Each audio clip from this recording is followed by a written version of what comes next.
irmãos. Amém? Que a graça e a paz do Senhor sejam com todos os irmãos essa noite. Nós vamos colocar de pé para nós iniciarmos a nossa celebração em louvor ao nosso Deus nessa noite. Vamos inicialmente fazer uma oração a Deus nesse instante.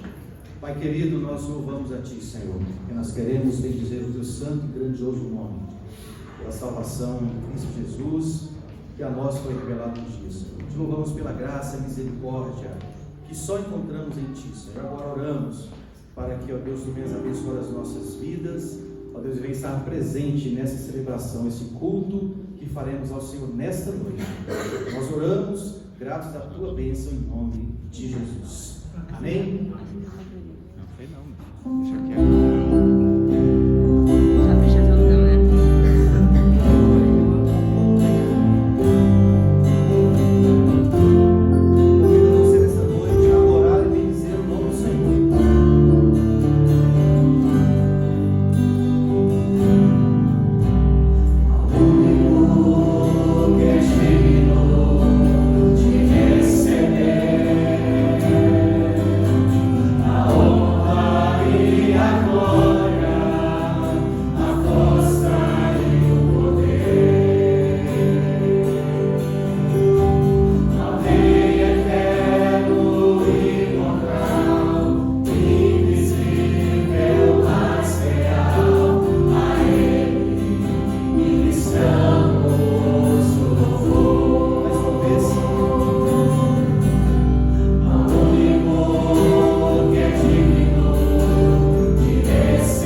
Boa noite, irmãos e irmãs, que a graça e a paz do Senhor Jesus esteja com vocês. Amém. Nesta noite nós vamos fazer uma leitura das Escrituras Sagradas que se encontra no livro de Gênesis, capítulo 2, do versículo 18 até o versículo 25. Esse texto vai nos falar a respeito do relacionamento humano mais próximo, mais chegado, e vai nos falar sobre o casamento. Então vamos ouvir o que o Senhor Deus nos fala sobre esse assunto. Gênesis 2, do 18 ao 25. Disse mais o Senhor Deus: não é bom que o homem esteja só. Far-lhe-ei uma auxiliadora que lhe seja idônea. Havendo, pois, o Senhor Deus formado da terra todos os animais do campo e todas as aves dos céus, trouxe-os ao homem para ver como este lhes chamaria. O nome que o homem desse a todos os seres viventes, esse seria o nome deles. Deu nome o homem a todos os animais domésticos, às aves dos céus e a todos os animais selváticos. Para o homem, todavia, não se achava uma auxiliadora que lhe fosse idônea. Então o Senhor Deus fez cair pesado sono sobre o homem, e este adormeceu. Tomou uma das suas costelas e fechou o lugar com carne.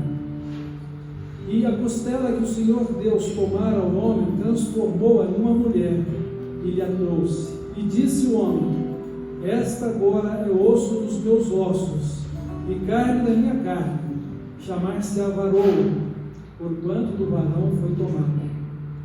Por isso, deixa o homem pai e mãe, e se une à sua mulher, tornando-se os dois uma só carne. Ora, um e outro, o homem e sua mulher, estavam nus e não se envergonhavam.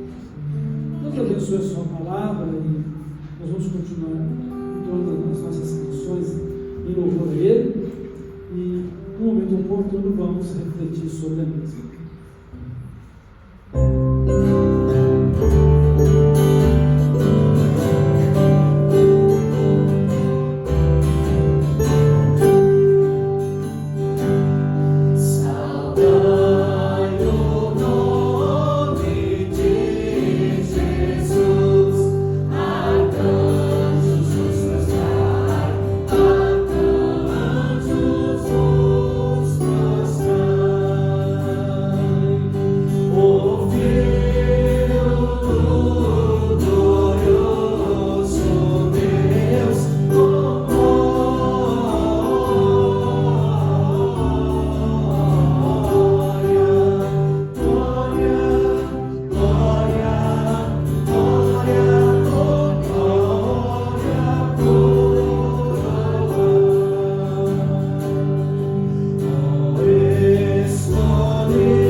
louvando e exaltando o nome do Senhor, irmãos.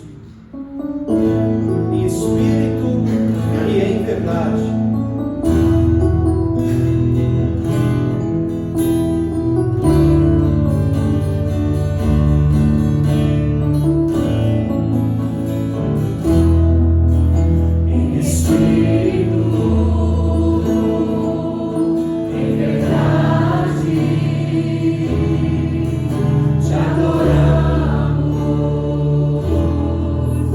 Te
nossa voz para te louvar mais uma vez nesta hora. Engrandecido seja o nome do Senhor na vida da tua igreja, engrandecido seja na vida de cada um de nós. Nós oramos que, ó Deus, a tua palavra nesta hora também venha falar ao profundo do nosso coração, que o Senhor venha nos visitar pelo teu Espírito Santo nesta noite mais uma vez. A ti oramos assim, Pai, no nome de Jesus. Amém.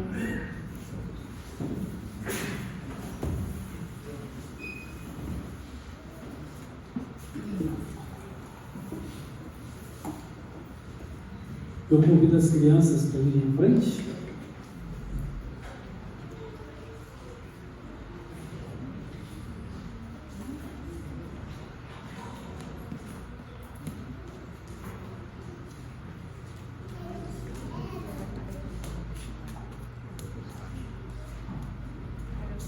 Então nós vamos orar pelo culto infantil, né, pelas nossas crianças, e orar também para que Deus fale conosco nesta noite. Oremos.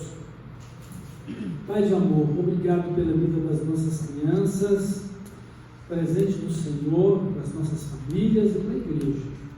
Louvado seja o teu nome, pois o Senhor é bondoso e é misericordioso para conosco. E em especial eu peço agora pelo culto infantil, para que o Senhor possa receber a adoração dessas crianças e também instruí-los com a sua palavra.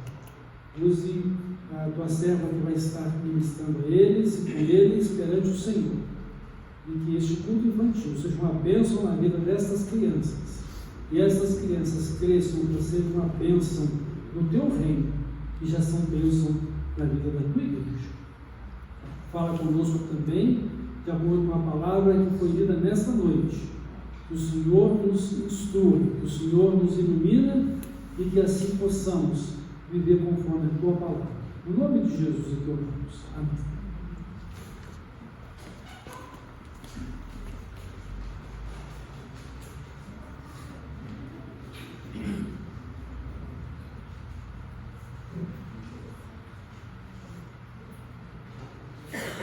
Irmãos, como nós mencionamos antes da leitura da palavra, esse texto que fala da criação da mulher e do primeiro casamento, ele nos mostra o relacionamento terreno mais próximo que nós possamos viver, que é o relacionamento marido e mulher. Muitos são os nossos relacionamentos, mas nada comparável a este. E é desse relacionamento que nós vamos encontrar a formação da família e da sociedade. E em relação aos princípios e valores da nossa vida, naturalmente esse vem de Deus, ao nosso Criador e ao nosso Senhor, e aquele que nos deu a vida e nos mostra como devemos viver. E desta forma, a questão casamento, a questão marido e mulher também devem ser vividos de acordo com a palavra de Deus, a vontade de Deus. Então Deus, Ele criou homem e mulher e deixou estabelecida a ordem de que homem deixaria a sua casa, seus pais, se uniria a sua esposa e seria uma só pessoa, uma só carne. E como nós dissemos, um relacionamento mais íntimo, mais próximo que nós possamos viver. E é por toda a vida de uma pessoa. É isso que Deus quer. A palavra de Deus nos mostra que em Malaquias 2, 14 e 16, que Ele é testemunha do nosso casamento. Ele é testemunha das nossas juras de amor, da nossa aliança de compromisso com o nosso cônjuge, seja o homem, seja a mulher. De forma que, quando um homem e uma mulher se casam perante Deus, perante a sociedade, e faz os seus votos, Deus está presente. Não apenas as pessoas do relacionamento pessoal ou o Estado através do casamento civil, mas o próprio Deus se faz presente como testemunha dessa união. Queria que você também refletisse a respeito do fato de que a sua escolha, ela sela a sua vida conjugal. Porque, às vezes, algumas pessoas podem pensar, mas quando eu me casei, eu não tinha muito conhecimento, não tinha muita sabedoria, e quem garante que esse meu casamento foi no Senhor? Foi no Senhor, sim. Porque você fez uma escolha perante Deus. Você seguiu o trâmite da ordem divina. Deixará o homem, o seu pai, a sua mãe, e se unirá a sua mulher, e serão ambos uma só pessoa, uma só carne. Deus estava presente ali, validando a sua escolha pessoal. E a questão não é se o temperamento seu ou se o temperamento do seu cônjuge é difícil. A questão é que agora duas pessoas que se tornam uma só diante de Deus precisam aprender a viver uma só vida por toda a vida que viverem aqui nesta terra. Este é o projeto de Deus para Maria e mulher. Sabemos que os homens não têm seguido este projeto. E sabemos que, às vezes, muitos cristãos não têm vivido esse projeto também. Mas é o que Deus tem estabelecido na sua palavra. E uma vez que nós amamos a Deus e queremos fazer a vontade de Deus, nós precisamos lutar por perseverarmos em fazer a vontade de Deus. Não é uma questão de sofrimento pessoal ou de uma cruz de glória que o cônjuge vai ter que levar em relação ao outro, mas é que ambos precisam pensar com o coração de Deus, com o pensamento de Deus, com a palavra de Deus, para que isso possa funcionar. De maneira geral, não existe, nem mesmo aqui entre nós, ou as pessoas que possam nos ouvir depois pela internet, um casamento perfeito. Deveria ser, mas não acontece. Porque deveria ser, e às vezes não acontece, ou não acontece mesmo. Deveria ser porque é a vontade de Deus.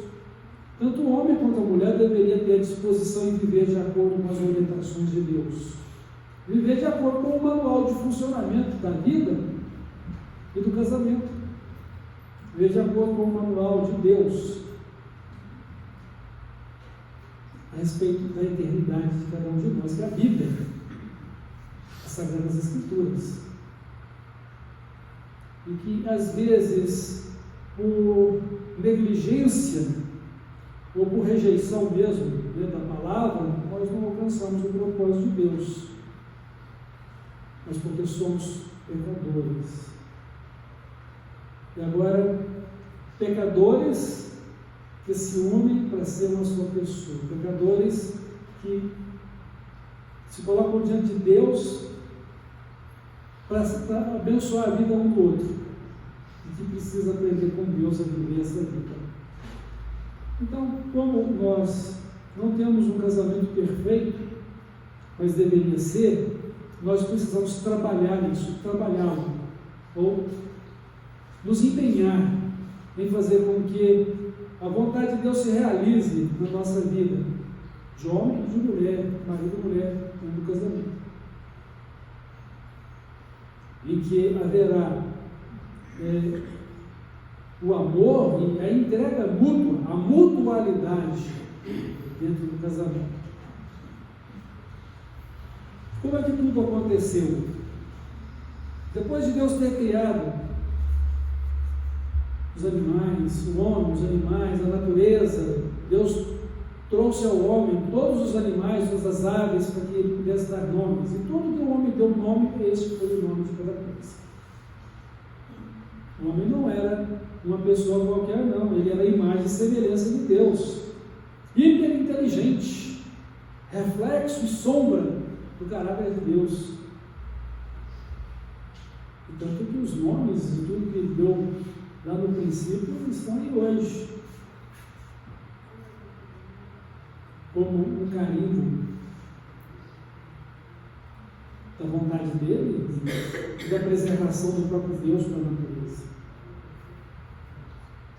Mas não havia uma companheira para o homem. Alguém disse que Deus deixou que isso acontecesse de forma proposital, para que o homem pudesse sentir a necessidade de uma companheira também. E disse Deus: não é bom que o homem esteja só. Há uma companheira para cada bicho, para cada ave. Então, não é bom que o homem esteja só. Far-lhe-emos também uma companheira. Que ele seja idôneo, seja uma pessoa capaz, que seja como ele e que esteja do lado dele. E a Bíblia então nos mostra que Deus fez cair um pesado sono. Alguém disse que foi uma anestesia geral, né? Deus fez cair um pesado sono sobre Adão e tirou uma das suas costelas, e aqui diz, e dessa costela transformou-a numa mulher e trouxe-a a ele. E ele ficou muito feliz, né? Porque era da mesma essência dele, né? Era da mesma natureza dele, osso dos meus ossos, carne da minha carne. E ele também se aventurou a colocar o nome dela de varoa, né? Porque foi tirada do varão, né? Se ele era homem, então ela era mulher. Se ele era varão, ela era varoa. E assim permanece até hoje também, mesmo que os homens queiram mudar essa questão do gênero. Então, um homem e uma mulher que Deus une em matrimônio. Um homem que deixa o seu pai e a sua mãe e une-se à sua mulher e se torna uma só pessoa diante de Deus. Para que vivam até que a morte os separe. Esse é o projeto de Deus, irmãos. O que Jesus falou? Aquilo que uniu Deus, não separe o homem. E eu sei que algumas pessoas, entre elas alguns irmãos e irmãs, estão vivendo uma segunda oportunidade nessa questão de vida conjugal. Um conselho que eu posso ver é o seguinte: se você já está nessa situação, se não deu certo e agora está num novo relacionamento, faça de tudo para que esse relacionamento seja duradouro até que a morte do seu pai. Entre no ritmo do propósito de Deus. Mesmo pelo quê? Mesmo quando um casamento acaba, ele nunca acaba de todo. Haverá sempre elos de ligação. E toda pessoa que se casa novamente vai levar consigo essa bagagem para o novo casamento. Então, é bom refletir sobre isso, no sentido de que, primeiro, preciso não errar novamente, ou não deixar que o erro aconteça novamente. Porque Deus, diz a palavra dele, ele detesta o divórcio. Deus aborrece o divórcio. Ele não faz parte da vontade de Deus. Mas Deus tem visto a dureza do coração de muita gente. E por isso, muitos casamentos se desfazem. Mas Deus criou marido e mulher para viverem em unidade, para serem uma só pessoa. E o que pode fazer a gente mais feliz? A vontade de Deus na nossa vida. A gente poder viver para a glória de Deus, honrar a Deus com o nosso viver. Naturalmente que Deus, em sua graça e misericórdia, nos dá nova chance. Porque o Evangelho é a solução de Deus para os nossos problemas e pecados. Mas não significa que eu vou me deixar levar por uma situação que contraria a vontade de Deus, simplesmente porque depois eu posso voltar e tomar uma chance. Até mesmo quando pessoas viúvas se casam, elas levam toda a bagagem da primeira família para o segundo casamento. E às vezes é uma carga bem pesada também. E às vezes a questão não é só o casamento de duas pessoas que tiveram experiência de um casamento anterior. São a interferência de filhos, netos do primeiro casamento.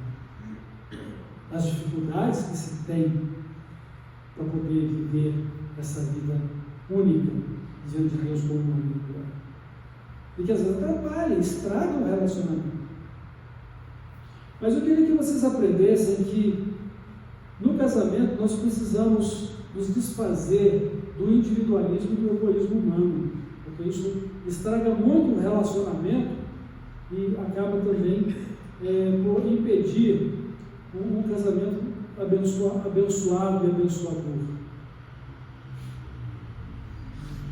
Então, um homem e uma mulher, lembrem-se, o casamento é monogâmico. Não é para ter mais uma esposa nem para ter mais um esposo.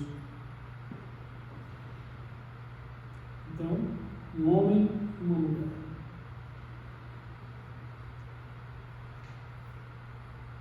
Houve uma dissolução que não deveria ter. Então, há uma nova oportunidade. Então, viva essa nova oportunidade do Senhor de acordo com o projeto dele. Mas o melhor é resolva as suas questões de diferenças conjugais para que não aconteça isso. Essa é a orientação que a gente tem de Deus. E o fato é que o único conserto que a gente tem para a nossa vida é a graça e a misericórdia de Deus, que sustenta a nossa fé e nos mantém numa vida de salvação. Mas tudo aquilo que a gente passa pela vida acaba se tornando marcas no nosso coração, marcas na nossa vida. E que a gente, pelas nossas lembranças, pode sofrer ou não por essas circunstâncias. Deus esquece o nosso passado de pecado, mas nós não. Deus nos permite viver uma nova vida, mas a nossa história não tem como apagá-la. Então precisamos olhar para o nosso Deus e a sua vontade para a nossa vida e saber investir a nossa vida na vida do outro. Não é bom estar só. Então precisamos aprender a viver o companheirismo, da vida a dois, o respeito pelo outro, o amor pelo outro, a dedicação ao outro. Isso pode ser cansativo, desgastante, mas a gente precisa buscar forças no Senhor e depender do Senhor para que Ele nos guie e nos ajude. Então, quando Deus une marido e mulher, Ele o faz para ser uma só pessoa. É uma união planejada por Deus. Deus planejou isso. E eu e você aceitamos fazer da forma que Deus estabeleceu. Deixamos nossas famílias de origem e nos unimos aos nossos cônjuges para serem uma só pessoa diante de Deus. Então, devemos agora viver essa vida de unidade, de harmonia como casal. Mesmo pelo que nós somos da mesma natureza humana, da mesma substância humana, osso dos meus ossos, carne da minha carne. O apóstolo Paulo ele fala que o homem deve amar a sua esposa como Jesus amou a igreja, e assim mesmo se entregou por ela. Com o objetivo que assim como Cristo amou a igreja para que ela fosse santa, gloriosa, sem nenhuma mancha, sem nenhuma ruga, perfeita, o homem também deveria amar a sua esposa para que ela fosse a pessoa mais honrada em toda a sociedade. e também diante de Deus. Também diz para a esposa ser submissa, né, ao seu marido, como a igreja é submissa a Cristo. E ser submissa não quer dizer que vai ser o tapetinho onde o homem vai limpar os sapatos, né?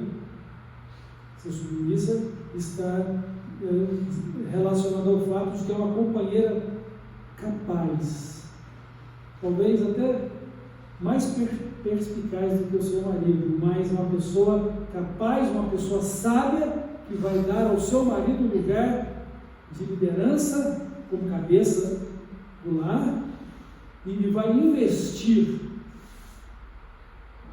no casamento para que ele seja uma bênção, dando ao homem a oportunidade de ser o líder e provedor da família, responsável pela educação da família. A mulher sábia faz isso, mas a mulher feminista, ela pode fazer tudo errado, pagar o preço da discórdia e às vezes de um casamento que se desfaz. Na verdade, irmãos, quando há conflito no casamento, todos dois têm razão e todos dois estão errados. A minha razão não me dá o direito de perder a razão, mas muitas vezes a minha razão me faz perder a razão porque eu erro, ou achar que eu estou certo e o outro está errado. Então é preciso que ambos reconheçam aonde estão falhando para poder se consertar e para poder demonstrar amor, carinho uns pelos outros. E assim cuidar do casamento para cuidar da família. Os pais são modelos para os seus filhos. O filho vai olhar no seu pai o modelo de um homem que ele deve ser, porque ele vai ser. Mesmo que tome suas decisões pessoais, 70% pelo menos de tudo o que é a sua formação de princípio de valor vem do exemplo do pai ou a filha vai ter em relação à mãe. E no futuro, com um casamento bem estabelecido e abençoado e harmônico no Senhor, o filho vai querer um casamento semelhante ao do pai, e a filha um casamento semelhante à da mãe.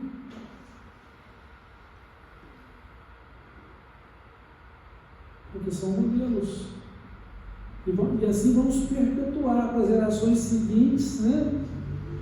Uma vida de casamento que seja conforme o plano de Deus.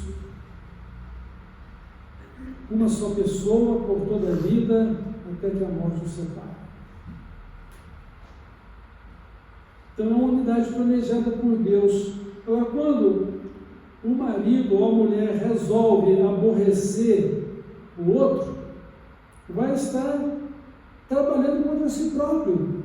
Porque se são uma só carne, uma só pessoa, tudo o que você faz para contrariar e aborrecer o seu cônjuge, você vai estar fazendo também para você. Então, se você fica de birra com o seu cônjuge, a birra vai voltar para você. É a mesma coisa de beber veneno e querer que o outro morra. Ou seja, você vai maltratar a si próprio. Presta atenção nisso. A melhor coisa é ser humilde, é ser dedicado ou dedicada, né? A melhor coisa é buscar a presença de Deus e a vontade de Deus, porque ele diz: se o Senhor não edificar a casa, em vão trabalham os que edificam. A mulher sábia, a mulher prudente vem de Deus também. Então, olha, o marido ou a mulher que você tem hoje foi o cônjuge que você escolheu na sua vida. Do que você vai reclamar agora? E não é porque você já viveu a juventude ao lado do seu cônjuge, seja ele o marido, ou seja ela a mulher, que você agora tem liberdade e direito de se separar para poder arrumar uma pessoa mais nova. Você agora precisa continuar vivendo a vida de casado ou de casada com o seu cônjuge. Até mesmo porque você precisa amadurecer a sua experiência de vida com Deus. A glória de Deus na sua vida. Então, ficar de mal um do outro, ou querer castigar o outro, é atentar contra si próprio, pois ambos são uma só carne, uma só pessoa. Eu acho interessante aquela maneira que Salomão usou para poder saber quem era a verdadeira mãe da criança que duas mães estavam disputando. Ou seja, duas mães que tiveram duas crianças e que uma deitou sobre o bebê, ele morreu, e ela então pegou o bebê da outra, esse bebê é meu agora. E a verdadeira mãe, não, esse bebê é meu, e foi diante do rei Salomão. Cada um dizendo, esse bebê é meu. Só que é um jeito de resolver. Você traz uma espada aqui. Vamos partir esse menino no meio. E dá uma parte para cada um. A verdadeira mãe diz, não pode dar com ela, eu prefiro que ele viva do que ver o morto. Então essa é a verdadeira mãe, dá para ela. Não é como partir no meio uma criança sem que ela morra. É a mesma coisa no casamento. Como é que você pode separar duas vidas que se tornaram uma só? A mesma coisa que querer partir uma pessoa no meio. A gente precisa pensar nisso. Mas eu sou eu, ele é ele, ou eu sou eu, ela é ela. Para Deus não é assim, mas não. Para Deus é uma só pessoa, claro. Então nós precisamos, como casais, ou pessoas casadas, ou quem vai se casar, entender que a vida a dois precisa ser vivida por toda a vida que viveram aqui. Mas, pastor, e quando há tanta divergência, até mesmo uma questão de perigo, de morte, aí a coisa complica, né? Aí é um atentado contra a sua vida. A primeira coisa que a gente tem que fazer para que esse tipo de situação não venha acontecer é, quando você se casa, case-se com alguém que seja de Deus. Por quê? Porque se você é de Deus, está casando com alguém que é de Deus, ambos têm o mesmo compromisso e responsabilidade de viver o plano de Deus para o casamento. Agora, se você é de Deus, vai casar com uma pessoa ímpia, um incrédulo,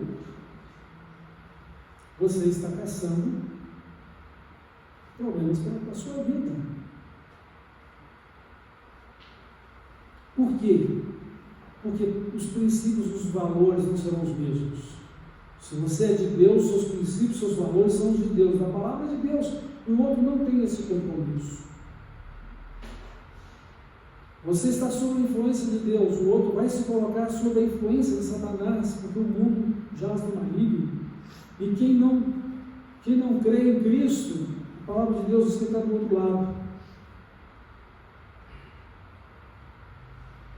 Então tem que ser no Senhor.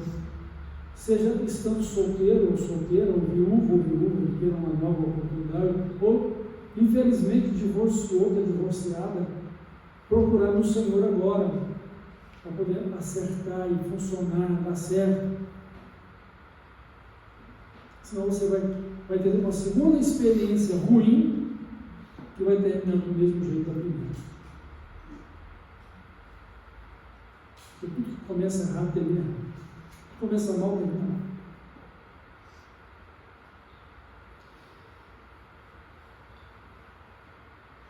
Agora, você não tem como viver com alguém que quer tirar a sua vida. Infelizmente, você vai ter que tomar uma decisão na sua vida, de ficar ou não ficar, de viver ou de morrer. Mas a decisão é sua. E que você precisa refletir sobre ela. E não venha dizer que foi a decisão pastor mandou você tomar, o que a igreja mandou você tomar. A decisão que você vai tomar na sua vida, de viver ou não, ou de morrer, por um relacionamento impossível. Atentatório, né? Não só contra você, mas contra a vontade de Deus.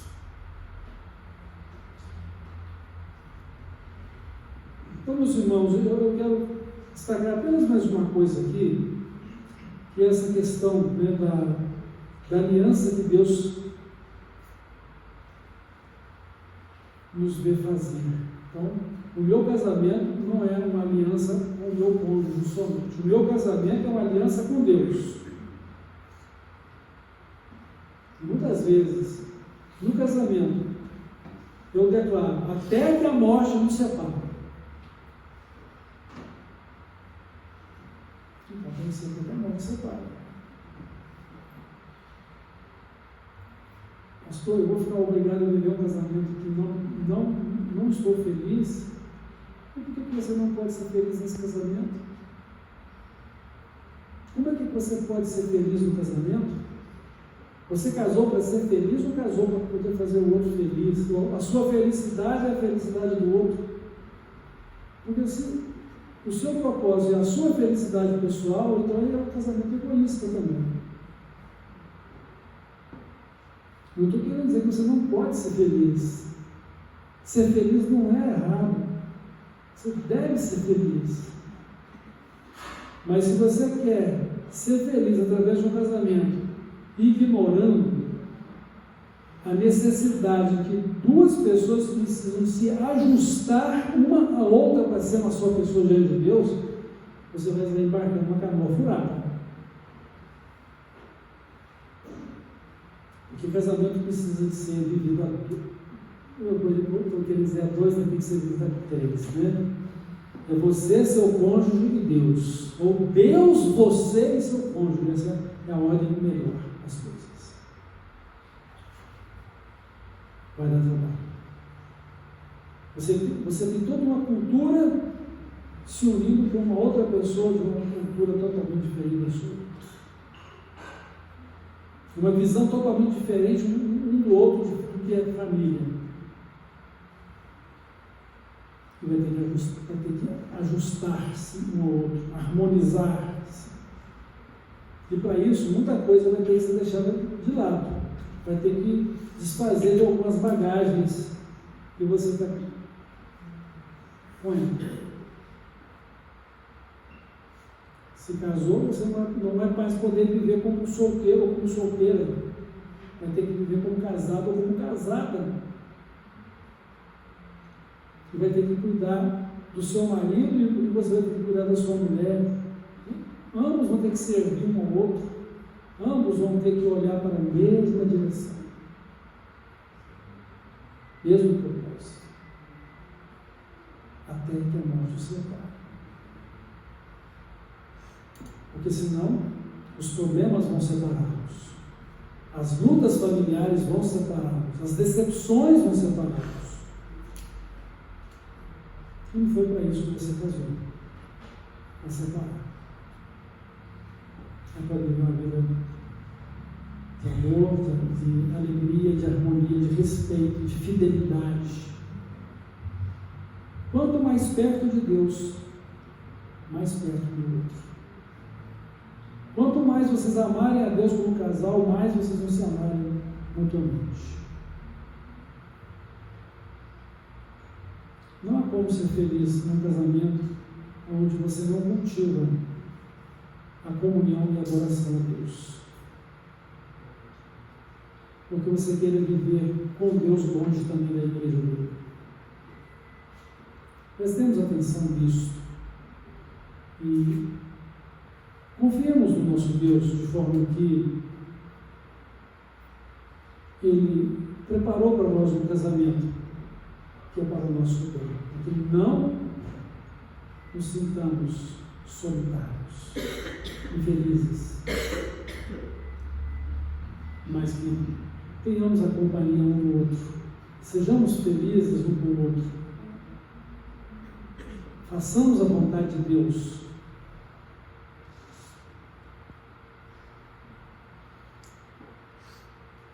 Preparemos as novas gerações através do nosso bom exemplo. E conservemos a família, que é a base da sociedade e da igreja. Que Deus assim abençoe cada um de nós, o casamento dos irmãos, o casamento de quem ainda vai se casar, a nova vida que Deus tem dado a oportunidade a alguns de refazer a sua vida de casado, porque o primeiro não deu certo, mas que vivam para dar certo, e para ser por toda a vida, para não se perder na vida com tantos desencontros e com a infelicidade de não ter uma família.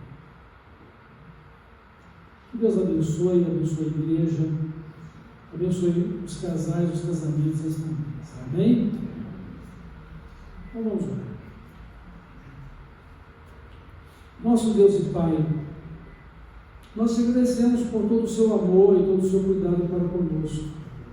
E te adoramos porque o Senhor é um Deus de amor e a fonte de toda a vida que precisamos para viver. Glórias te damos, ó Pai eterno. Glórias damos a Jesus e ao teu Santo Espírito. E agradecemos ao Senhor pela criação do casamento, porque através dele nós não estamos mais solitários. E também não queremos viver solitários dentro do casamento, Senhor. Nos ajuda a viver um para o outro.